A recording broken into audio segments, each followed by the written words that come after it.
నమస్తే రమగారు. నమస్తే జయ. రమగారు, కొన్ని శక్తి క్షేత్రాల గురించి మనం మాట్లాడుకుంటున్నాం. అందులో భాగంగా ఏదైనా ఒక క్షేత్రం గురించి ఈరోజు మాట్లాడుకుందామండి. ఇంతకుముందు మనం చెంగాళమ్మ అమ్మవారి గురించి చెప్పాం కదా. అయితే మనకి మామూలుగా మనం అష్టాదశ శక్తిపీఠాలని చెప్తాం. శివుని భార్య అయిన సతీదేవి శరీర అవయవాలు ఒక్కొక్క చోట పడ్డాయి. భారతఖండంలో చాలా చోట్ల పడ్డాయి. భారతదేశంలో ఈ పడిన చోట ఒక్కొక్క దేవాలయం ఉందని చెప్తాం. అయితే ఈ అష్టాదశ శక్తిపీఠాలు మనకి కొలతలో అంటే తెలిసినవి కదా. లంకాయాం శాంకరీదేవి అనే ఒక స్తోత్రం ఉంది. 18 క్షేత్రాలు వస్తాయి. ఇవి కాకుండా కూడా కొన్ని క్షేత్రాలని వీటిని కూడా శక్తిపీఠాల్లో భాగంగా ఆ ప్రాంతపు ప్రజలు చెప్పుకుంటారనమాట. ఇప్పుడు మనకు బెజవాడ కనకదుర్గ అమ్మవారు ఉన్నారు. ఆ శక్తిపీఠాల్లో ఒకటి కాదు, కానీ మనం అది కూడా శక్తి క్షేత్రంగా చాలా ప్రగాఢమైన విశ్వాసం కలిగి ఉంటాం. అట్లా ఇది ఉత్తరాఖండ్లో ఒక దేవాలయం ఉందట. ఈ ఉత్తరాఖండ్లో ఉన్న దేవాలయం ఏంటంటే థారీదేవి అమ్మవారి పేరు. ఈ థారీదేవి చాలా విచిత్రమైన పరిస్థితుల్లో ఆ ప్లేస్లో వాళ్ళకి దొరికింది. దీనికి ఈ నదీ ప్రాంతానికి చాలా పైన ఎగువనున్న కాళీకుండ అనే ప్లేస్లో వరదలు వచ్చినాయట. వరదలు వచ్చి కొండంతా కదిలిపోయింది. ఆవిడ ఒక ఎత్తైన శిల మీద ఉండేది. విరిగిపోయి ఆ కొండ కదిలిపోయి తల మాత్రం విరిగిపోయిందట విగ్రహానికి. విరిగి ఆ తల శిరస్సు, అమ్మవారి శిరస్సు, ఆ విగ్రహం తాలూకు శిరస్సు మాత్రం నదిలో కొట్టుకొచ్చిందట.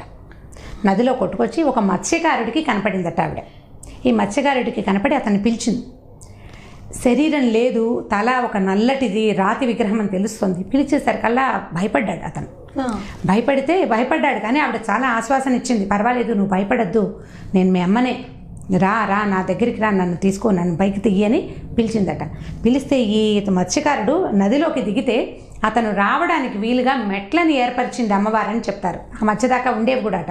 మెట్లు అంటే పక్కగా సిమెంటు మెట్లు అలా కాకుండా ఈ నదిలో రాళ్ళు ఉంటాయి కదా, అతను నడవడానికి వీలుగా ఒక్కో రాయి పేర్చుకుంటూ తన దగ్గర దాకా తీసుకొచ్చిందట.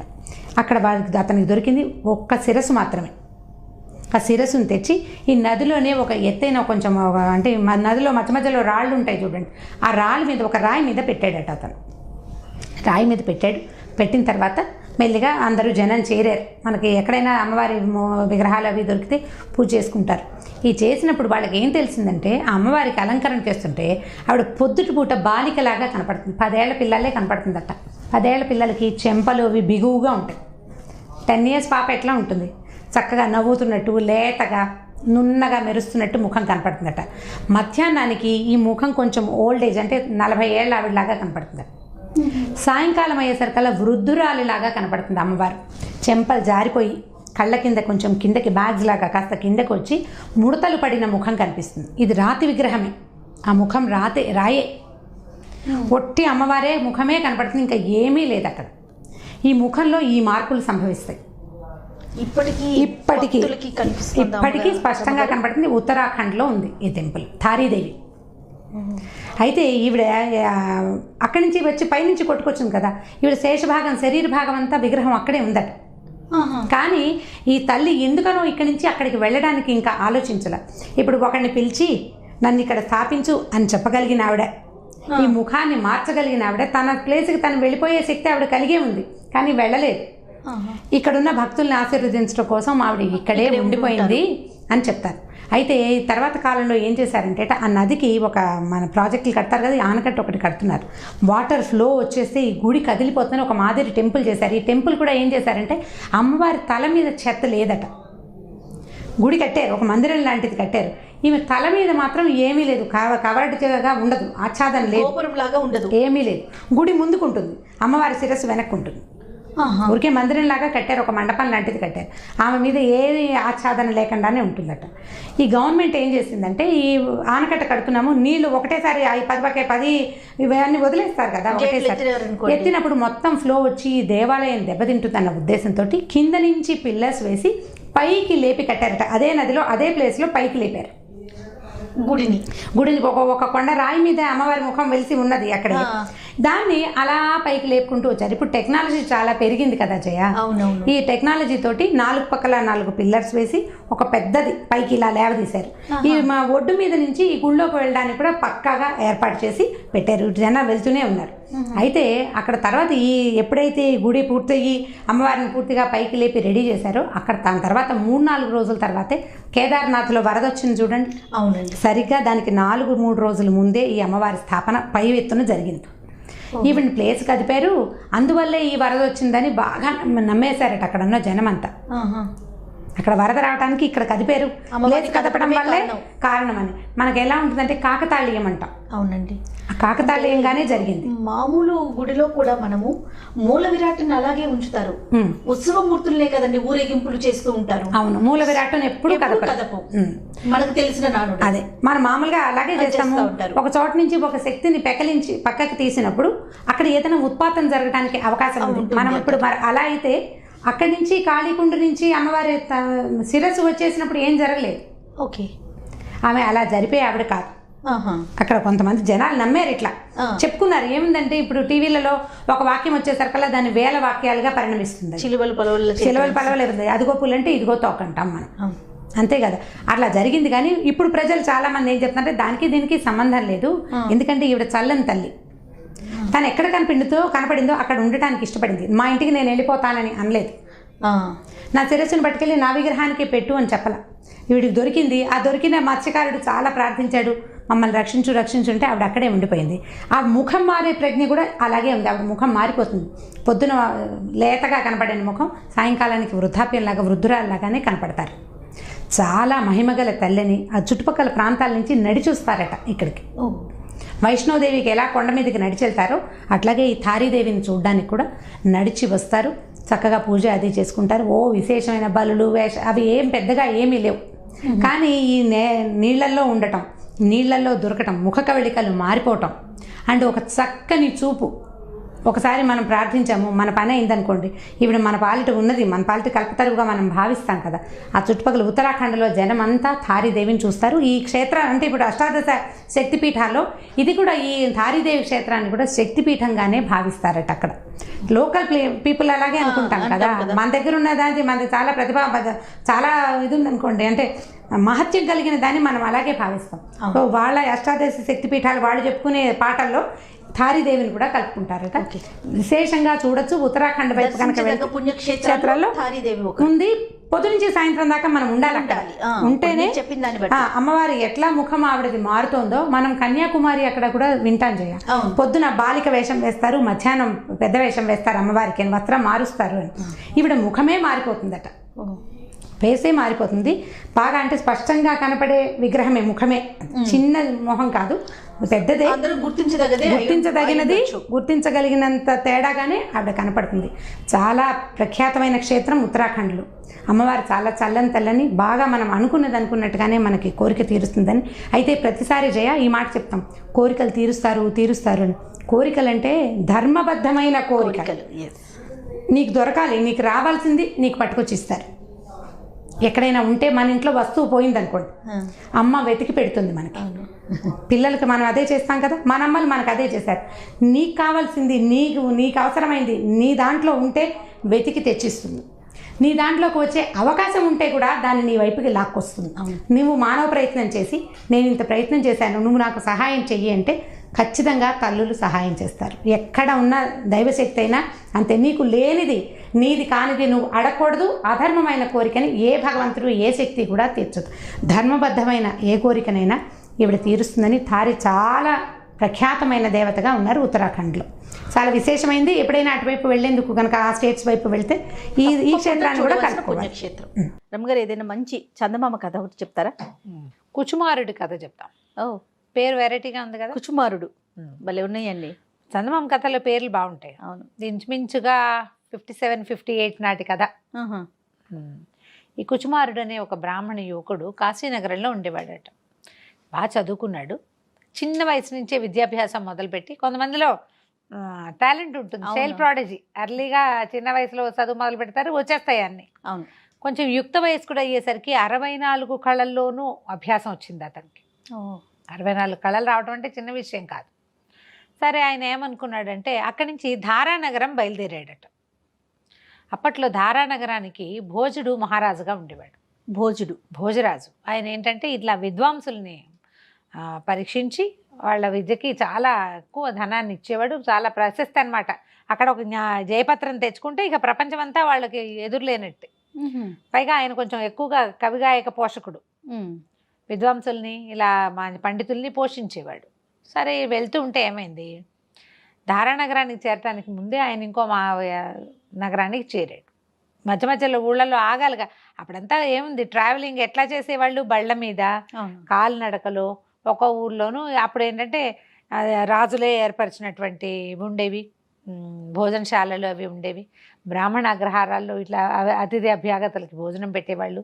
2 రోజులు రెస్ట్ తీసుకుని అక్కడ ఏదైనా విద్వత్ సభలు అవి జరిగితే అవి కూడా అటెండ్ చేసి అక్కడ కూడా జయపత్రాలు పుచ్చుకుని తర్వాత ఊరికి అలా ప్రయాణం అయ్యి వెళ్తుండేవాళ్ళు. అప్పట్లో వీటికి సహాయకారిగా కూడా ఉండేవాళ్ళు ప్రజలు కూడా. ఈయన వెళ్ళేటప్పుడు ఏమైంది, ఒక విద్యాధరపురం అనే ఊరు పెద్ద నగరానికి దగ్గరలో ఉన్న ఒక చిన్న ఊరికి చేరాడు. చేరితే ఒక ఇంట్లో గృహస్థు ఆయనకి ఇది ఇచ్చాడనమాట, తన ఇంట్లో ఉంచుకున్నాడు. ఉంచుకుని ఏమిటి సంగతి సందర్భం అన్నీ కనుక్కున్నాక ఆయన ఏమన్నాడంటే, అయ్యా నీకు డబ్బు ధనం కోసం అయితే భోజరాజు దాకా వెళ్ళటం ఎందుకు? భోజరాజు ఏమి ఇస్తాడు? డబ్బు ఇస్తాడు, కొంత ఓ జయపత్రం ఇస్తాడు, సంపాదన కోసమే కదా, మరి వీళ్ళ జీవితం సుఖంగా నడవటం కోసమే ఈ ప్రయత్నం. కానీ అగ్రహారాలు ఇవ్వడు. భోజుడు వేరే ప్రాంతం నుంచి వచ్చిన వాడికి ఇక్కడ అగ్రహారం ఏమి ఇస్తాడు? వాళ్ళ పద్ధతి ప్రకారం ఆయన ఇంత సొమ్మని ఇస్తాడు. మీరు ఒక పని చేయొచ్చు, ఈ విద్యాధరపురపు రాజుగారికి ఒక అమ్మాయి ఉంది. ఈ రాజుగారి అమ్మాయి పేరు సరస్వతి. అమ్మాయి బాగా చదువుకుంది. తన ప్రశ్నలకి సమాధానం చెప్పేవాళ్ళు, తన పరీక్షకి నెగ్గేవాడు ఎవడైతే వాళ్ళని పెళ్లి చేసుకుంటుంది.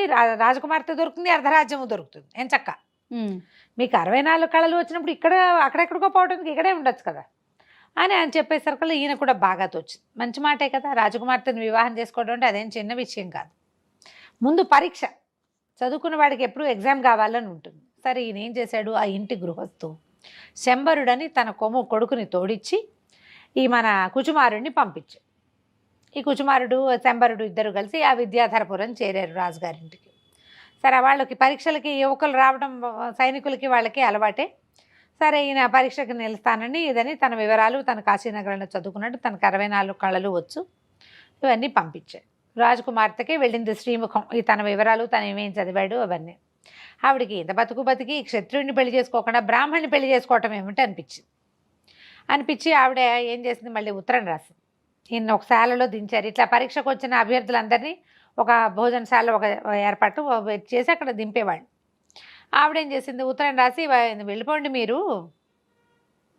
పరీక్షలకి వాటికి మీరేం ఉండక్కర్లేదు, మీరు వెళ్ళిపోండి అంటే ఈయన మళ్ళీ ఉత్తరం రాశాడు. ఇలా సాగనంపద్దు, పరీక్ష పెట్టి నీ పరీక్షకి నేను నిలవలేదని సాగనంపు, అంతేగాని నాకు తగ్గ పరీక్ష లేదని ఒప్పుకుంటున్నావా నువ్వు అని మళ్ళీ అంగీకరించాల వెళ్ళిపోవటానికి. బహుమతులు పంపించింది, ఇవి తీసుకుని వెళ్ళిపోండి, నేను బహుమతుల కోసం రాలేదు, పరీక్ష కోసమే వచ్చా, నేను ఫలానా చోట చదువుకున్నవాడిని ఫలానా చోట గెలిచాననిపించుకోవటం నాకు గొప్ప అనేసరికల్లా ఆవిడకి విసుగు పుట్టింది. ఆవిడ ఏం చేసింది, 2వ రోజు 3వ రోజు బోల్డ్ అనే రకాల పువ్వులు ఒక పెద్ద పళ్ళెంలో పోసి ఈయనకి పంపించింది. ఈయనేం చేశాడు, ఈ పువ్వులు పంపించడం పరీక్ష, పువ్వులు మాల కట్టడం కూడా ఈ 64 కళల్లో ఒకటి. తను చిత్ర విచిత్రంగా మాలలు కట్టి ఆ మాలను ఎట్లా అరేంజ్ చేశాడంటే కుచుమారుడు అని పేరు కనపడేలాగా అరేంజ్ చేసి పెట్టాడు. ఆ పేరు పెట్టి పంపించాడు. పంపించేసరికి ఆవిడ ఆశ్చర్యపోయింది, అమ్మ వీనికి వచ్చు విషయం ఉంది, బ్రాహ్మణ్ణి పెళ్లి చేసుకోవటం అంటే ఏదో బడుగు బాపడిని చేసుకోవటం కాదు, విద్యాధికుడిని చేసుకోవటమే. అక్కడి నుంచి 2వ రోజు 3వ రోజు ఏం చేసింది, ఓ పెద్ద పళ్ళె నిండా రకరకాల మణులు, వజ్రాలు, రత్నాలు అన్నీ కలిపి కుప్పగా పోసి పంపించింది.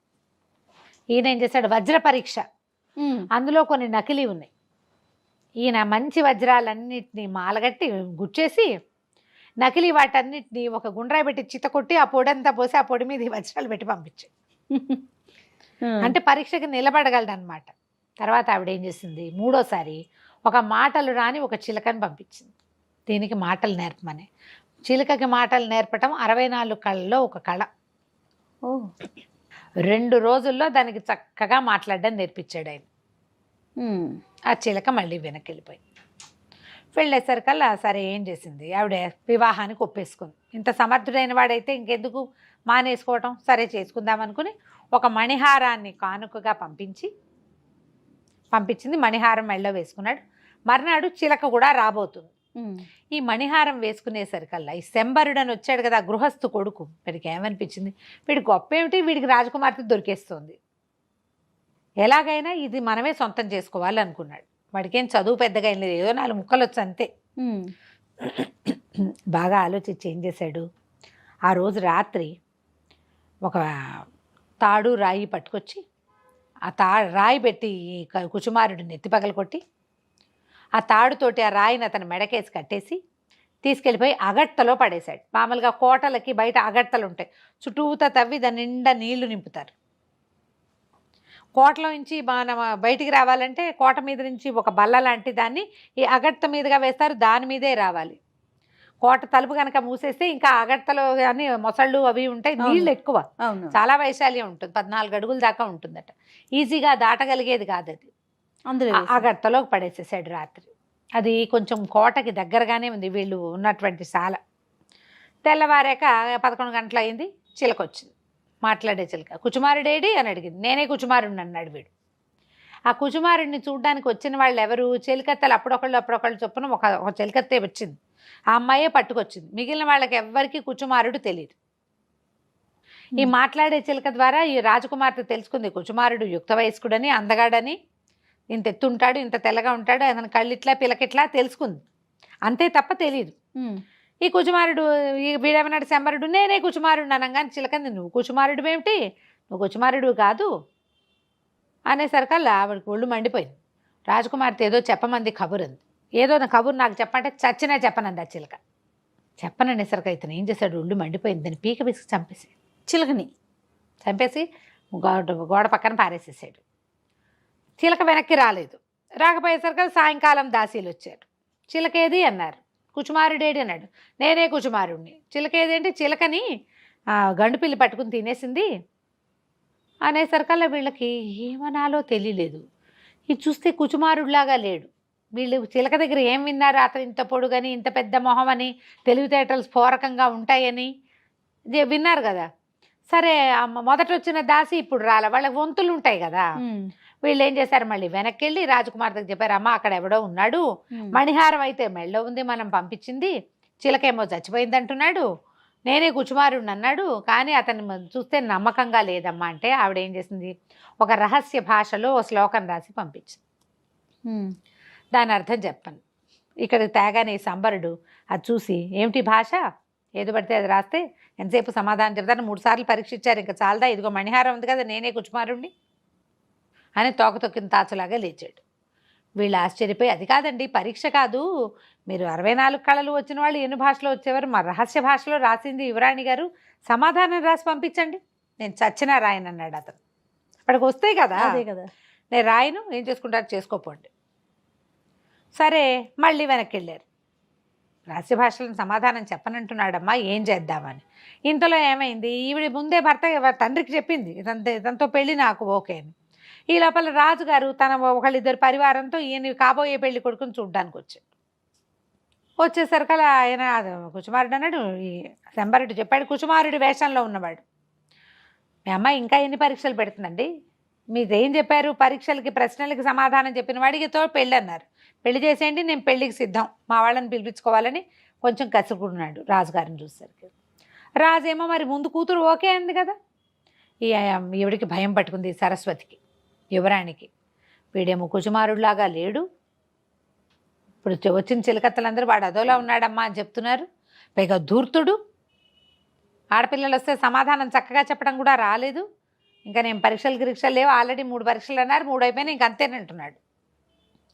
మణిహారమేమో వీడి దగ్గరే ఉంది, ఏం జరిగిందో తెలియదు, తండ్రి ఏమో పెళ్లి కొప్పుకున్నాడు, ఇంకేం చేస్తారు, సరే పెళ్ళి అన్నారు, రేపో ఎల్లుండో పెళ్ళి, 2 రోజుల్లోనే కుదిరిచేశారు. మళ్ళీ అందరికీ వర్తమానాలు పంపించాలి కదా, రేపు వెళ్ళిన పెళ్ళి అంత కుదరదండి, ఒక వారం 10 రోజులకు సమయం కావాలని చెప్పారు.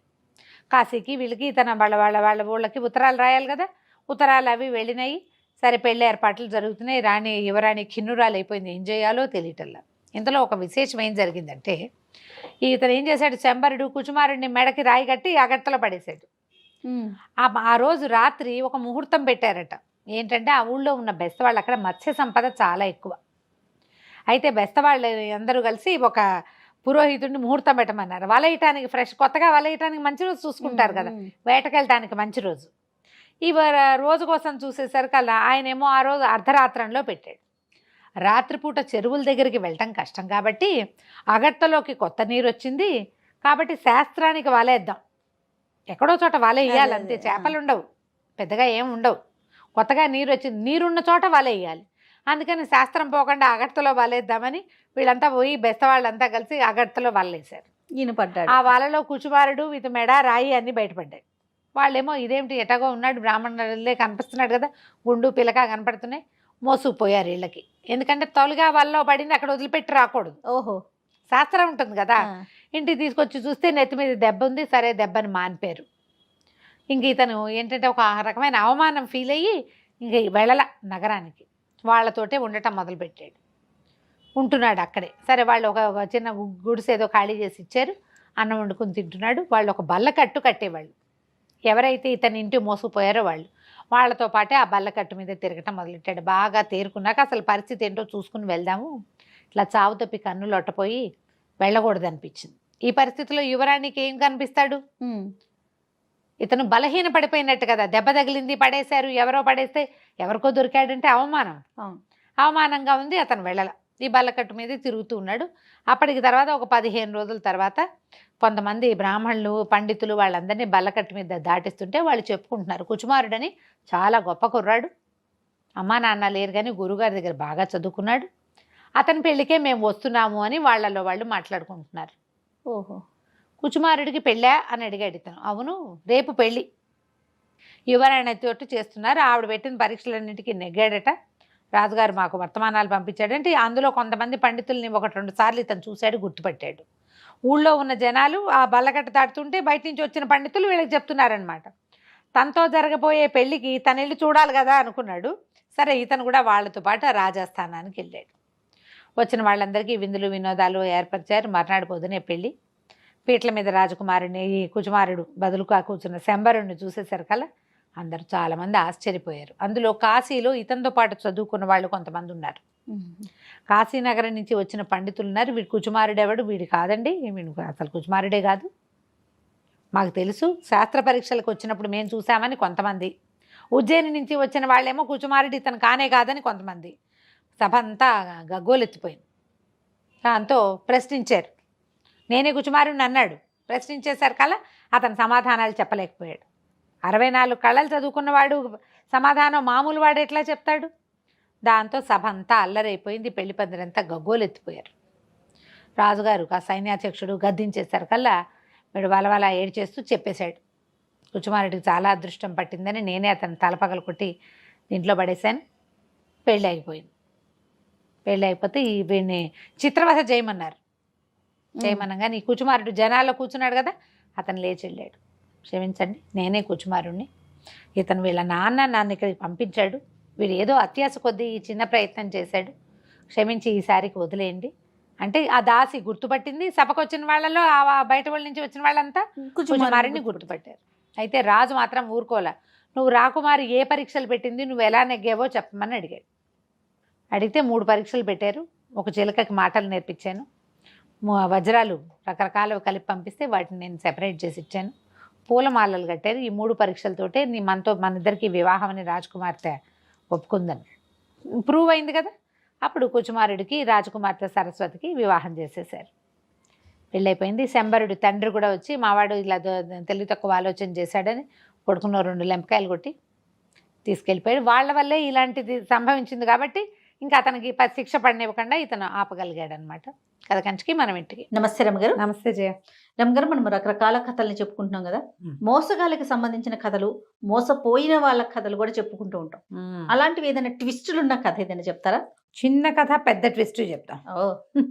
మామూలుగా మనం ఎవరైనా మన ఎప్పుడు మోసం చేస్తారు జయ? మనం అమాయకంగా ఉంటే కదా, నమ్మితే కూడా కదా. ముందు నేను నమ్మించాలంటే ఏం చేయాలి? నీ నమ్మకాన్ని వాడు తీసుకోవాలి ఫస్ట్. నీ నమ్మకాన్ని జయించాలి కదా. నువ్వుగా నేనుగా ఉంటే నేను నిన్ను ఎలా మోసం చేసేస్తా? చేయలేను. నేను చాలా నీకు స్వీట్గా మాట్లాడాలి, నీతో చక్కగా ప్రవర్తించాలి, మా ఊరు అదండి, మా ఊరు ఇదండి అని చెప్పాలి. అక్కడి నుంచి ఇక్కడికి వెళ్తున్నావు, మా అక్కయ్య గారు అమ్మాయి పెళ్ళి, మేము ఆ నగలు కొన్నాం, ఆ షాప్కి వెళ్ళి ఏంటంటే బిస్కెట్లు తీసుకోండి అనాలి చివరికి. అంతే. నువ్వు బిస్కెట్ తీసుకుని పడిపోయాక నీ నగలు నేను తీసుకోవాలి కదా. ముందు ఈ బిస్కెట్లు వేయవలసిందే కదా. అవునవును కదా. తెలివి. మోసం చేసేవాడు ఫస్ట్ టైమే మన కంట్లో కారం కొట్టలేడు.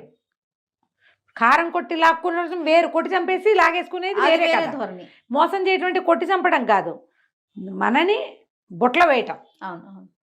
నమ్మించి మోసం చేయగలుగుతాం. నమ్మందే మోసాలు కుదరవు, ఉమ్. నమ్మితేనే కుదురుతాయి. ఒక చిత్రమైన చందమామ కథ చెప్తాం. ఓకే. దేవుడితో చదరంగం. ఉమ్. బాగుంది కదా పేరు? బాగుంది. ఇదే టైటిల్ పెట్టించు. అట్లనేనండి. పూర్వం అంటే ఒక స్వాములారు ఒక ఆయన ఉండేవాడు, ఒక స్వామీజీ. ఆయన శిష్యగణంతో ఆ ఊరు ఈ ఊరు తిరుగుతూ ఉండేవాడు. సన్యాసులు ఒక చోట ఉండరు చూడు, అవును. ఎక్కువ నిద్రలు 3 నిద్రలు మించి చేయకూడదు, 2 రోజులు మించి ఒక ఊళ్ళో పడుకోకూడదు, అలా ఉండేది. చాలా నియమాలు ఉంటాయి కదండి. నియమం ఉంది, నియమాలు ఉన్నాయి. కాకపోతే కొంచెం శిష్యగణం ఉండేది ఆయనకి, పెద్దవాడు, ఓ 50-55 ఏళ్ళ వాడు అనుకో. ఆయన ఆ ఊరు ఈ ఊరు తిరుగుతూ ఉండేవాడు. ప్రతి చోట ఆయనకి ఏదో 25 పరక 5-10 వస్తూ ఉండేది. డబ్బులని ఓ పక్కన పెట్టేవాడు.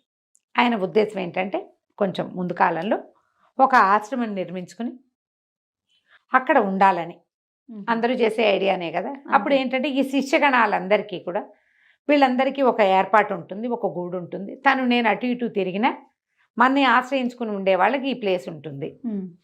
నిజానికి సన్యాసికి అలాంటి ఆలోచన ఉండకూడదు. కానీ ఆయన ఇది నా కోసం కాదు, శిష్యగణం కోసం అని ఆలోచించాడు. డబ్బులు బాగా పూలైనాయి వీళ్ళ దగ్గర. అలా తిరుగుతూ వెళ్తూ ఉండేవాళ్ళు. ఒకరోజు ఒక ఊర్లోకి వెళ్ళారు. ఈయన ప్రవచనాలు చాలా బాగుండేవి, చాలా అద్భుతంగా మాట్లాడతారు ఆయన, మంచి వక్త. వారా వీరా ఊళ్ళో వాళ్ళంతా వచ్చారు. పావలా 5 అప్పట్లో ఇంత 100,000 ఎక్కడ చచ్చినాయి? అంతే. పావలాలు, అర్ధలు, అణాలు, కాసులు ఉండేవి. ఎప్పటికో 100 అయ్యేది. 100 అవటం అంత సులువు కాదు. సరే ఇట వచ్చారు వాళ్ళు వీళ్ళు, ఏదో కానుకలు చదివించారు, పళ్ళు ఫలాలు తెచ్చారు, స్వామీజీకి పాలు గీలు పట్టుకొచ్చారు. మరి ఆ ఊళ్ళో దొరికేవేవో కూరలు నార్లు, మా ఇవాళ భోజనం మా ఇంట్లో అట్లా ఏవో చెప్పారు. జనం బాగా చేరి ఈయన ప్రవచనం అంతా సేవించుకుని అంతా విన్నాక ప్రసాదాలు పుచ్చుకుని వెళ్ళారు. అయితే ఆయన సరే జనం అంతా వెళ్ళిపోయాక ఆశ్రమం బయట నిలబడి కాస్త అట్లా ఇట్లా చూస్తున్నాడు. ఆశ్రమం అంటే ఒక ప్లేస్ ఇచ్చారు ఈయనకి, ఒక మందిరం లాంటిది. అది మన ఊళ్ళ మొదళ్లలో ఈ దేవాలయాలు ఉంటాయి కదా, రామ మందిరాలు లాంటి భజన మందిరం బయట నిలబడి చూస్తే మందిరానికి ఆపోజిట్గా కొంచెం దూరంలో ఒక అతను చెట్టు కింద కూర్చున్నాడు. చెట్టు కింద కూర్చుని పాచికలాడుకుంటున్నాడు, ఏదో అని చేస్తున్నాడు. ఒక్కడే, చేతిలో ఏం లేవు, కింద ఏం లేదు. సైగలు చేస్తున్నాడు, ఏదో తలకాయ ఎత్తి మాట్లాడుతున్నాడు, ఏదో సైగ చేస్తున్నాడు. ఈయనకు అర్థం కాలేదు ఏం చేస్తున్నాడు అని చూశాడు. మనం మామూలుగా అవతల వాళ్ళు ఏదైనా విచిత్రంగా కదులుతున్నారు అనుకో, ఏమిట్రా అని చూస్తాం కదా, అంతేగా సహజం. మరి ఈయన 2 అడుగులు ముందుకేసాడు.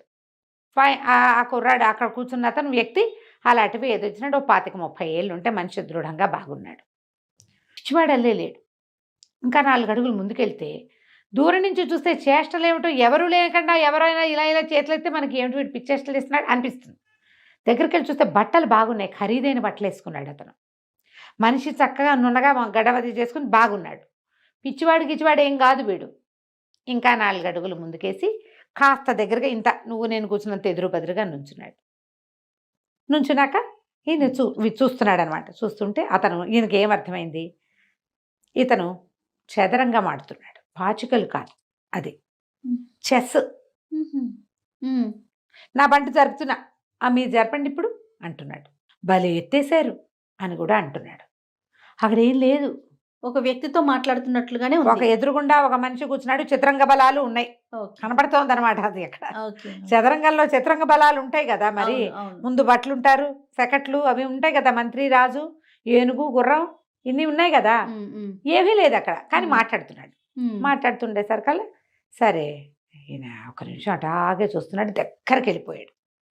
ఎంత దగ్గరికి వెళ్ళిపోయాడంటే ఇతని చేతులు కదులుతుంటే ఈయన ఎదురు బదురుగా ఉన్నంత దగ్గరగా వెళ్ళిపోయాడు. వెళ్ళి ఆసక్తిగా అందులోకే వంగి చూస్తున్నాడు. అక్కడే వంగి ఏం చేస్తున్నాడో చూద్దాం. అబ్బో రాసేశారు, కట్టేశారు, అయిపోయిందిరా, ఇంకేముంది, నా ఆట కట్టింది, మరి మన పందెం అన్నాడు. అనేసరికల్లా ఈయనకి అర్థం కాల. ఎవరితో మాట్లాడుతున్నావు నాయనా అని అడిగాడు. భగవంతుడితోటండి అని చెప్పాడు. భగవంతుడా ఎక్కడున్నాడు అన్నాడు. ఇక్కడే ఉన్నాడు, నేను చదరంగం ఆడతాను ఆయనతో రోజు. మరి ఇప్పుడు ఏమిటో అంటున్నావే అన్నాడు. అవునండి, రాజు కట్టేశాడు, దేవుడు రాజు కట్టేశాడు, ఇవాళ పందెం 2 మొహరీలు, నేను ఆట ఓడిపోయాను, నేను ఓడిపోతే నాకు ఇస్తాడు, ఆయన ఓడిపోతే ఆయనకి ఇస్తాను. ఎక్కడున్నాడయ్యా దేవుడు, ఎవరికి ఇస్తామన్నా? దాందేముందండి, మీరు వచ్చినట్టుగా ఎవరో ఒక మహానుభావుడు రాడా, ఆ మహానుభావుడినే దేవుడిగా భావించి నేను ఓడిపోయాను కదా, 2 మొహరీలు వాళ్ళ చేతికి ఇస్తానండి అని 2 మొహరీలు ఎత్తి ఈయన చేతులు పెట్టాడు. ఈయన నిర్కాంతపోయాడు. ఊరిని దేవుడితో పందెమా, అది ఆట, పైగా ఈయన దేవుడికి ఇస్తానంటాడు, దేవుడు వీడికి ఎక్కడి నుంచి ఇస్తాడు? దేవుడు ఉన్నాడు, నిరాకారని పరంజ్యోతి, అదే. నిరాకారుడు కదా ఆయన. ఇప్పుడు ఆ టైంకి ఎవడొస్తే వాడే దేవుడు అని చెప్పి 2 మొహరీలు అంటే మామూలా? అది మామూలు కాదు. పావలాలు అర్ధలు, ఎన్ని పావలాలు అర్ధలు అయితే ఒక మొహరి అగును? చాలా టైం పడుతుంది. 2 మొహరీలు ఎత్తి చేతిలో పెట్టాడు. ఈయన చాలా ఆశ్చర్యపోయి, బాగుంది నాయన, దేవుడితో నీ ఆట మరీ బాగుంది. రాజును కట్టేస్తే ఇంకా ఆట లేదు కదా, చెక్ అంతే, పెట్టినట్టే, చెక్ పెట్టి రాజు కట్టు. సరే ఆ కూర్చున్నవాడు పై పంచ దొరుకుని లేచి వెళ్ళిపోయాడు. ఈయన 2 మొహరీలు చూసుకుంటూ వచ్చాడు లోపలికి. భగవంతుడు డబ్బిట్ట ఇప్పిస్తాడు. ఆయన ఆశ్చర్యపోయి తర్వాత వెళ్ళిపోయాడు అక్కడి నుంచి. మొత్తం గుంపంతా పోయారు. ఒక నెల రోజుల తర్వాత ఈయన మొత్తం సంచారం అంతా ముగించుకుని మళ్ళీ ఈ ప్రాంతానికి వచ్చారు. చక్కగా డబ్బులు బాగా చేరినాయి, సంతోషంగా ఉన్నారు. ఆయన ఇక్కడికి వచ్చిన దగ్గర నుంచి ఆ వ్యక్తి కనపడతాడేమోననే చూస్తున్నాడు. ఇక్కడ 2 రోజులు మళ్ళీ ఏమంటారు విశ్రాంతి తీసుకున్నారు ఈ రామభజన మందిరంలో. 2వ రోజు ఈయనకి ఆ ఆటగాడు కనపడ్డాడు, చెట్టు కింద కూర్చుని ఆడుతున్నాడు. మళ్ళీ ఈయన ఏం చేశాడు, ఇక వాళ్ళని వీళ్ళని పిల్లవల ఆయన నడుచుకుంటూ పోయాడు దగ్గరికి. అతను ఆడుతున్నాడు, ఈయన నిలబడి చూస్తున్నాడు, మాట్లాడుతున్నాడు. ఇప్పుడు నేను సెకట కదుపుతా, మీరు ఏనుగు కదపకండి, అది కదిపితే మీ ఆట పోతుంది ప్రభు అని కూడా చెప్తున్నాడు. అది చేయకూడదు స్వామి, అట్లా చేస్తే ఆట పోతుంది అని మాట్లాడుతున్నాడు. ఈయన ఆసక్తిగా వింటున్నాడు నుంచి. అక్కడి నుంచి ఇదిగో అయిపోయింది మీ ఆట, రాజుకు చెక్ పెట్టేసాము, అయిపోయింది, కట్టు రాజు అని చెయ్యి ముందుకు జరిపాడు. ఆటేసరికి ఈయన అడిగాడు, ఈ స్వామీజీ ఏం జరిగిందో అన్నాడు. ఏం జరిగింది ఏంటండి, దేవుడు ఆట కట్టిందండి ఇవాళ, మొన్న నా ఆట కట్టేశాడు కదా, ఇప్పుడు నేను దేవుడు ఆట కట్టించా, అయిపోయింది ఆట. ఈసారి పందెం 100 మొహరీలు, ఈసారి పందెం 100 మొహరీలు. ఈయన ఇంకా తెల్లమొహం వేసుకుని ఉంచున్నాడు. అక్కడి నుంచి సమయానికి మీరు వచ్చారు, ఎవరు వస్తే వాళ్ళ దగ్గర వసూలు చేసుకోవాలి కదా, 100 మొహరీలు తీయండి అని పక్కన పొదలో దాచిన దుడుకర్ర తీసేడు వాడు. ఏం చేస్తారు, మొన్న 2 మొహరీలు తీసుకున్నప్పుడు మాట లేదుగా, ఇప్పుడు 100 ఇవ్వాలా, ఇవ్వాల్సిందేగా. నోరు మూసుకుని 2 ఉన్న డబ్బులు తీసి ఇచ్చి వెనక్కి నడుచుకుంటూ వచ్చాడు. మోసాలు ఎన్ని రకాలు చూడు, దేవుడితో చదరంగా వాడితే ఇలా ఉంటుంది. చాలా బాగుంది కథ కంచికి మనం ఇంటికి. చాలా చాలా బాగుంది. మీరు ఆలోచించండి, మనం 2 కాసు పెడతాం ఉచితంగా వస్తే, 100 పోగొట్టుకోట్ల ఎప్పుడు పోగొట్టుకుంటాం కదా. మనం ఇది ఒక 2కి 1 ఫ్రీ దగ్గర నుంచి అలాంటి ప్రతి చోట మనం మోసపోతూనే ఉంటాం. గమనించాం. కానీ నీకు వాడు 2 ఫ్రీగా ఇచ్చాడు అంటే నీ దగ్గర నుంచి ఎంత లాగుతాడు అనేది నువ్వు ఆలోచించాలి. ప్రతి ఇండివిజువల్ ఆలోచించాలి. అవునండి కదా, ఖచ్చితంగా. నమస్తే రమగారు. నమస్తే రమగారు, ఏదైనా మంచి స్టోరీ చెప్తారా? పూర్వం ఒక పల్లెటూరులో ఒక ముసలావిడికి ఒక చక్కని కూతురు ఉండేది. వాళ్ళకి ఏమీ లేదు, వాళ్ళ ఆస్తి అంతా ఏదో జప్తైపోయింది, భర్త మరణించాక ఆస్తులు కాస్తలన్నీ పోగొట్టుకుంటే పిల్ల బహు చక్కటిది. చుట్టుపక్కల వాళ్ళు కనబడతాయని ఆవిడ అసలు ఆ పిల్లని పెద్దగా బయటికి రానిచ్చేది కాదు. అయితే ఒకసారి ఒక గ్రామాధికారి దగ్గర వీళ్ళ పొలం కొంత చిక్కుకుపోయింది. ఇప్పుడు మాట్లాడడానికి వెళ్తే ఆయన ఎప్పుడో రేపో ఎల్లుండో మీ వాకిట్లో ఇంటికి వస్తానన్నాడు. ఆయన వచ్చేసరికి ఒక 60-65 ఏళ్ళ వాడు, ఆయన పెద్దవాడు. అయితే ఆ సమయానికి ఈ పిల్ల కనపడింది, వాళ్ళ అమ్మాయి కనిపించేసరికల్లా ఆయన ఏమన్నాడు, నీ పిల్లని నాకు ఇచ్చి పెళ్లి చెయ్యి, పిల్ల ఎంతో అందంగా ఉంది, మీ పొలం వదిలేస్తానన్నాడు. ఆవిడంది చిన్న పిల్ల, నేను ఒప్పుకోను అనేసరికి ఆయన ఏం చేశాడు, పొలం లాగేసుకుని వీళ్ళ ఇంటి మీదకి ఏదో ఒక తగాదా తెచ్చేవాడు. చుట్టుపక్కల వాళ్ళంతా ఎందుకు గ్రామాధికారితో తగాదా, ఆయన ఒట్టి రౌడీ, మంచివాడు కాదు, పిల్లని ఇచ్చేసే నీకు మాత్రం ఎవరున్నారు, ఏముందిలే ఇక ఆ రోజులో చేసేవాడు. ఆవిడకేంటి ఇంత లేక కలిగిన ఒక్క పిల్ల, అదేమో చక్కటిది, చిన్నపిల్ల 14 ఏళ్ల పిల్ల 16 ఏళ్ళు ఉన్నాయి, దానికి ఇంత ముసలివాడితో పెళ్ళేమిటి, పైగా వాళ్ళ ఇంటి చరిత్ర అంత మంచిది కాదు, ఆ కొడుకులు కూడా దుర్మార్గులే, వాళ్ళు ఏం చేస్తారో ఈ పిల్లని, ఇంత చక్కటి పిల్లని. దాంతో ఈవిడేం చేసింది, ఒకనాడు ఒప్పుకుంది పెళ్ళికి, వాళ్ళని మీరు ఏర్పాట్లు చేసుకోండి అని చెప్పింది. ఈ గొడవలు తగ్గిపోయినాయి, వాళ్ళు పెళ్లి ఏర్పాట్లలో పడ్డారు. ఈవిడేం చేస్తుందంటే పిల్లకి మొహానికి ఒక ముసుగు చేయించి, ముక్కు మొహం వంకర టింకరగా ఉండేలాంటిది ముసుగు చేయించుకుని, అమ్మాయి ఈ ముసుగు పెట్టుకో, నీ మొహం ఎవరికి కనపడింది, ఇక్కడి నుంచి పారిపో, కనీసం నువ్వు బతుకుంటావని చెప్పి పిల్లని పంపించేస్తుంది. ఆవిడ బాగా జబ్బు చేసి ఉంది, పిల్ల వెళ్ళిపోయిన 2-3 రోజులకి ఆవిడ కాస్త చనిపోయింది. ఇల్లు ఇదైపోయినా ఈ పిల్ల ఎవరెవరి ఇళ్లలోనో పనిచేసుకుంటూ బతికింది. అయితే ఏమైంది, ఒక షావుకారు గారింట్లో చేరింది. దీని మొహం ఎవరికి కనపడేది కాదు, వంకర టింకర మొహం, మొహానికి ముసుగుండేది కదా, ఈ ముసుగేసుకుని ఉండి నెత్తిమించి కొంగిట కప్పుకుని ఉండేది. వీళ్ళు దీన్ని చూసి అందరు అనేవాళ్ళు ఏం రూపం రాదింది, రూపసి అని ఎక్కిరిచ్చేవాళ్ళు, రూపసి అని పిలిచేవాళ్ళు. అయితే జమీందార్ గారింట్లో ఒక షావుకార్ గారింట్లో చేరింది. వాళ్ళ ఇంట్లో ఏంటంటే వంట మనిషికి ఏదో ఇబ్బంది అయితే ఒక 2 రోజులు పని చేయడానికి పెట్టుకుని ఈ పిల్ల చక్కగా వంట చేసేది, చాలా బాగా వంట చేసేది. ఆ పిల్ల వంటకి వాళ్ళు బాగా అలవాటు పడ్డారు. ఏడాది అని అర్థం ఉంది. అయితే ఏమైంది, క్రమంగా పిల్ల చేసే పాయసాలు అవి అసలు వాళ్ళ చుట్టాలందరికీ మహా ఇష్టమట. అమ్మాయి పాయసం చేసినప్పుడల్లా చుట్టుపక్కల జనాలు కూడా వచ్చి తాగిపోయేవాళ్ళు, అంత బాగుండేది. అయితే ఒకనాడు ఏమైంది, షావుకార్ గారు భార్య ఏదో దేవాలయానికి వెళ్ళారు. వెళ్తే సరే పిల్ల తలుపేసుకుని స్నానం చేస్తోంది లోపల. వాళ్ళు ఏదో ఒక పూజా ద్రవ్యం ఒకటి ఇంట్లో మర్చిపోయామని షావుకార్ గారు అబ్బాయిని వెనక్కి పంపించారు. ఈ అబ్బాయి తలుపు కొట్టేసరికల్లా ఈ అమ్మాయి ఏం చేసింది, మరి తలుపు తీయాలి కదా, గబుక్కను పరిగెత్తుకుంటూ వచ్చి తలుపు తీసేసి ఒక్క పరుగులో వెళ్ళిపోయి స్నానాలకు గది వైపుకి వెళ్ళిపోయింది. ఈ వెళ్ళిపోయేటప్పుడు అమ్మాయి ఏం చేసింది, స్నానం చేసేటప్పుడు ఆ ముసుగు ఏం తట్టుతారో ముసుగు తీసి పక్కన పెట్టింది. కొంగు అయితే కప్పుకుంది, కానీ ఈ అమ్మాయి మొహం కనపడింది వాడికి. 10 సెకండ్లు అందమైన మొహాన్ని చూశాడు. అది వచ్చింది రూపస్ అనుకోవాలి, ఇంకోళ్ళు ఎవరో వచ్చారనుకున్నాడు. అక్కడి నుంచి రూపసి అని కేకలు పెట్టాడు. బాబు స్నానం చేస్తున్నాను వస్తానని చెప్పింది. మరి ఇంటికి ఎవరు వచ్చారు, నీ స్నేహితురాలు ఎవరైనా వచ్చిందా అని కేకేశాడు. ఎవరు రాలేదు, నేనే ఉన్నాను. స్నానం చేసి వచ్చాక ముసుగేసుకుంది. నేను ఇప్పుడు ఒక అమ్మాయిని చూశాను, నీ అంత ఎత్తే ఉంది, ఆ పిల్ల మొహం ఎంతో బాగుంది. ఆ మాట చెప్పండి, ఇంకో అమ్మాయిని చూశాను, నీ అంత అమ్మాయి అంటే నన్నే చూసావు నువ్వు అంటుంది. నేను చూసింది నిన్ను కాదు, ఆ అమ్మాయి ఎవరో అని అంటాడు. సరే, అక్కడి నుంచి రోజు ఈ పిల్లని పరిశీలించడం మొదలుపెట్టాడు. దీని పాదాలు చేతులు అతి సుకుమారంగా ఉంటాయి, తెలుపు గోల్డ్ చక్కగా వేళ్ళు ఉన్నగా. మొహం బాగోదు, సాధారణంగా మొహం బాగోపోతే వాటి మీదకి ఎవరికి దృష్టి వెళ్ళదు కదా. అవునవును. కానీ వీడు ఇదే సైజ్ అమ్మాయి, నా అమ్మాయికి ఇది అబద్ధం చెప్తోందని చూడగా వీడికి ఏమర్థమైంది, దాని ముక్కు మొహం ఎందుకో వంకర టింకరగా ఉన్నాయి, కానీ దాని జుట్టు బాగుంది, దాని పర్సనాలిటీ బాగుంది, చేతులు పాదాలు చక్కగా అందంగా శుభ్రంగా కనపడుతున్నాయి, మంచి గుడ్ ఫిగర్లో ఉంది పిల్ల, 17-18 ఏళ్ల పిల్ల. గమనించగా ఇతనికి ఏమర్థమైంది, ఈ అమ్మాయే ఆ అమ్మాయి ఖచ్చితంగా. ఈ మొహం, ఈ కనపడుతున్న మొహం మాత్రం కాదు. ఒక 6 నెలలు దాని వెనకాల తిరిగి అది ముసుగు లేకుండా ఇంకోలా ఉంటుందని కనిపెట్టాడు. కనిపెట్టి అక్కడి నుంచి ఈ పని పిల్లని పెళ్లి చేసుకుంటానని పెట్టాడు వాళ్ళ అమ్మ దగ్గర. వాళ్ళమ్మ, ఒరే బాగుండరు, నువ్వు అనాకారిగా ఉన్న పిల్లని చేసుకోవటం ఏంటో, అది ఎంత వంట బాగా చేస్తే మాత్రం, వంట బాగా చేస్తుంది, చాలా రుచిగా చేస్తుంది, చక్కగా అన్ని పనులు చేస్తుంది, బుద్ధిమంతురాలు, కానీ ఇంత వికారమైన పిల్లని చేసుకోవడం ఏంటంటే, అమ్మ అది వికారమైన పిల్ల కాదు అని చెప్పి ఏం చేశాడు, తల్లికి ఈ అమ్మాయి మొహం మీద ఉన్న ముసుగు లాగేసి చూపించేశాడు. దాంతో తల్లి ఆశ్చర్యపోయింది, ఎంత చక్కటి పిల్ల, కాగడ వేసి వెతికినా మన వాళ్ళలో ఇట్టటి పిల్ల దొరకదు. ఇట్లా ఆలోచించుకుని బతిలాడుకుని పిల్లనిచ్చి పెళ్లి చేసుకున్నారు.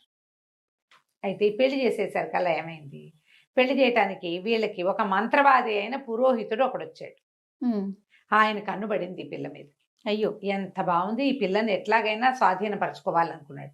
తీసుకెళ్ళిపోవటం కాదు, స్వాధీనం చేసుకోవాలంతే. చూస్తూ ఉండేవాడు వచ్చినప్పుడల్లా పరిశీలనగా. కొంతకాలం గడిచింది, పెళ్ళై 2-3 సంవత్సరాలు అయింది, 20 ఏళ్ళు దాటినాయి.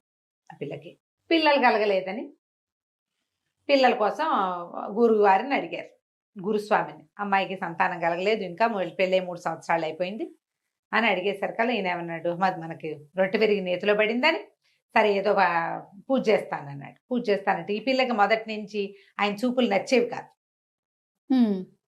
పైగా ఈయన మంత్రవాది, మగవాడి చూపుని పచ్చికెట్టేస్తారు, ఆడవాళ్ళకి తెలిసిపోతుంది వీడు దురుద్దేశంలో ఉన్నాడు అని. సరే ఏం చేసింది, పూజ కూర్చోబెట్టారు. పూజకి ఎట్లా కూర్చోబెట్టాలి, ఏకాంతంగా కూర్చోబెట్టాలి. పూజ కూర్చోబెడితే ఆయన ఏం చేశాడు, ఆ పూజ ఓం అన్ని డేమ్ డిస్కస్ చేసి, అత్తగారు కూడా ఉన్నారు, ఏకాంతమేం కాదు, ఉన్నారు అందరూ కూడా, కొన్ని వక్కలు చేతులు పెట్టి ఇవి నువ్వే తినాలని చెప్పాడు. ఈ పిల్ల ఏం చేసింది, కామ్గా ఈ ప్రసాదం చేయడానికి ఆ పాత్రలు ఈ పాత్రలు అన్నీ పెడితే ఆ పాత్రల్లో జార విడిచేసింది. వేరే వక్కలేదో తనకి ఇంట్లో ఉన్నవి రొంటిని దోపుకున్నది ఒకటి నోట్లో వేసుకుని నవ్విలినట్టు చూపించేసరికి ఇది మధ్యాహ్నం అయిపోయింది పూజ. సరే సాయంకాలానికి గురుస్వామి గారు వెళ్ళిపోయాడు. ఒక గదిలో, ఆయనకి ఒక పెద్ద గది ఇచ్చారు, ఆయన ఆ గదిలో ఉంటే రాత్రి తలుపు కొట్టినట్టు వినిపిస్తే రూపసే వచ్చేసింది అనుకున్నాడు. ఆ వక్కలేమిటి మంత్రించి ఇచ్చాడు, వాళ్ళు రాత్రికి తన దగ్గరికి వచ్చేయాలి ఆ మంత్రంతో. తలుపు కొట్టేసరికి అలా వంటిట్లో ఉన్న పాత్రలన్నీ ఎగురొచ్చి ఈయన కావలించుకున్నాయి. పాత్రలో వేసింది, గిన్నెలో వేసింది కదా, గిన్నెలు మైమరిచిపోయి వచ్చేసినాయి అనమాట. పాత్రలను కూడా లైన్ లో పెడతాయి అమ్మ వక్కలు. గురుస్వామి చచ్చి చెడి ఎటాగొట్టా వాటిని వదిలించుకున్నాడు. మళ్ళీ పూజ చేయించారు. ఈసారి ఏం చేశాడు ఈయన, ఒక ప్రత్యేకంగా ఒక పండిచ్చి ఈ పండు నువ్వే తినమన్నాడు. ఆ అమ్మాయి ఏం చేసింది, ఆ మంత్రి ఇచ్చిన పండుని జాగ్రత్తగా పెట్టుకుని ఇంకో పండు తీసు తిన్నానంతే. వెళ్తూ వెళ్తూ పూజలో నుంచి బయటికి వెళ్ళిపోతూ ఆ సావిట్లో ఒక దున్నపోతూ గడ్డి మేస్తుంటే, దున్నపోతూ గేదెలు ఉంటే ఓ గేదె ముందు పడేసింది. ఆ గేదె అరటిపండు తినేసింది. ఓకే. అరటిపళ్ళు తింటాయి కదా కొట్లు, దున్నపోతులు, ఆ గేదెలు అన్నీ తింటాయి. గేదె తినేసింది. రాత్రికి మళ్ళీ గురుస్వామి గారి తలుపు తట్టింది. ఆ గేదె ఆయన వెనకాల పడి మరి మంత్రించబడింది వాడి దగ్గరికి వెళ్ళాలని. ఇక తెగ కుమ్మింది ఆయన్ని. సావు తప్పి కన్ను లొట్టపోయింది. ఈ తేప ఏం చేశాడు, తమలపాకులు ఇచ్చాడు మూడోసారి పూజకి. ఆ అమ్మాయి ఏం చేసిందంటే ఆ తమలపాకుని ఈ చిన్న కొంగులో నుంచి చిన్న దారం తీసి ఒక పక్కన ఒక దుడ్డుకర్ర ఉంటే దుడ్డుకర్ర కేసు కట్టేసింది. రాత్రి దుడ్డుకర్ర గురుస్వామికి భరతం పట్టింది, అది చితకొట్టేసింది. ఏం చేయాలో తెలియలే. ఇట్లా మంత్రాలతోటి లాభం లేదు, మంత్రాలకు చింతకాయలు రాలవు, ఈ పిల్లని ఇంకోటి చెయ్యాలని ఏం చేశాడు, వీళ్ళ ఇంట్లోనే ఒక అవుట్ హౌస్ లాంటి దాంట్లో ఉంటున్నాడు కదా, వీళ్ళని ఎక్కడికో దేవాలయానికో ఎక్కడికో అందరిని వెళ్ళి రండి అని పంపించి ఆ అమ్మాయి గదిలో ఓ పక్కగా తనవే చెప్పులు, ఓ కండువ, తర్వాత ఒక పాందాను, తమలపాకులు వేసుకునే బాక్స్ మగవాళ్ళు వాడేది పెట్టేశాడు. పెట్టేసి మర్నాడు ఏం చెప్పాడంటే, మీ అత్తగారికి మీ అబ్బాయి మీ కోడలికి ఎవరితోటో సంబంధం ఉంది, మీరు దేవాలయానికి వెళ్ళినప్పుడు వాడు ఎవడో ఇక్కడికి వచ్చి ఉన్నాడు అని చెప్పాడు.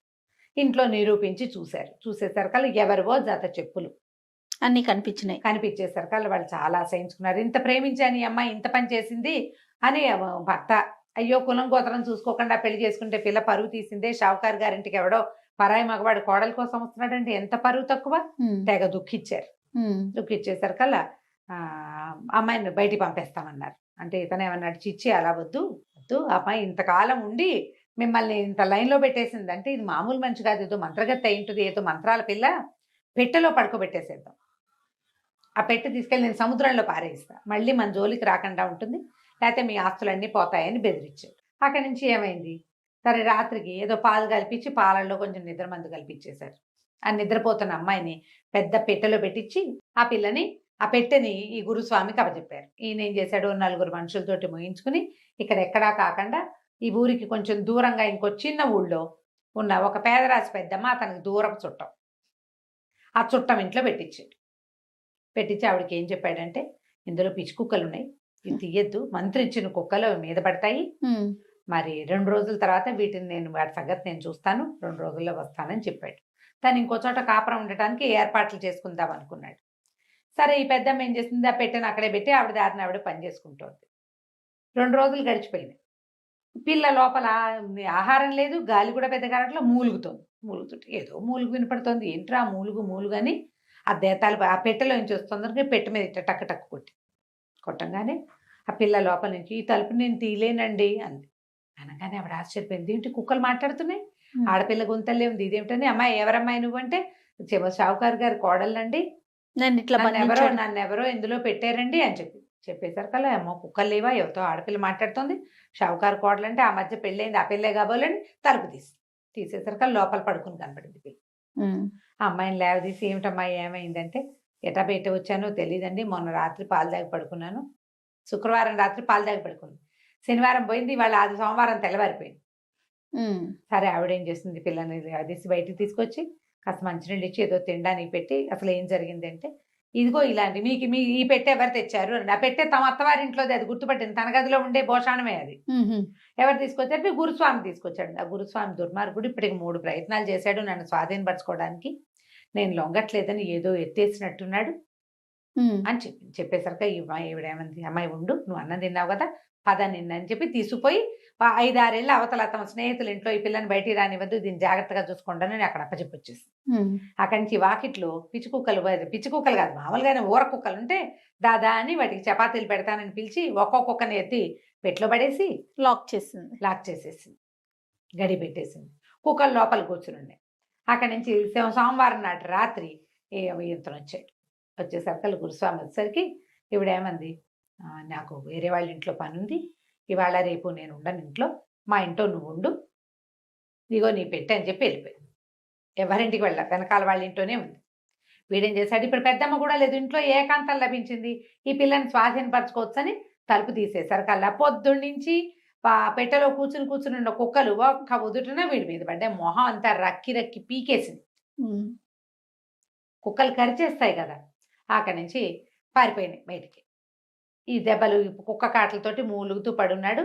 సాయంత్రానికి మొత్తం తతంగం జరిగిందంతా తెలిసిపోతుంది కదా. తెల్లారేసరికి కుక్కల అరుపులు, మనిషి అరుపులు వినపడతాయి.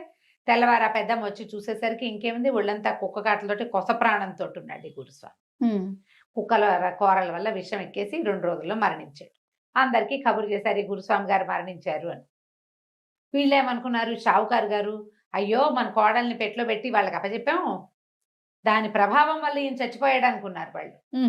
చాలా బాధపడ్డారు. ఆ కోడలు పోయింది, రుచికరమైన వంట పోయింది, గురుస్వామి పోయాడు. ఒక 10 రోజులు 15 రోజులు గడిచినాయి.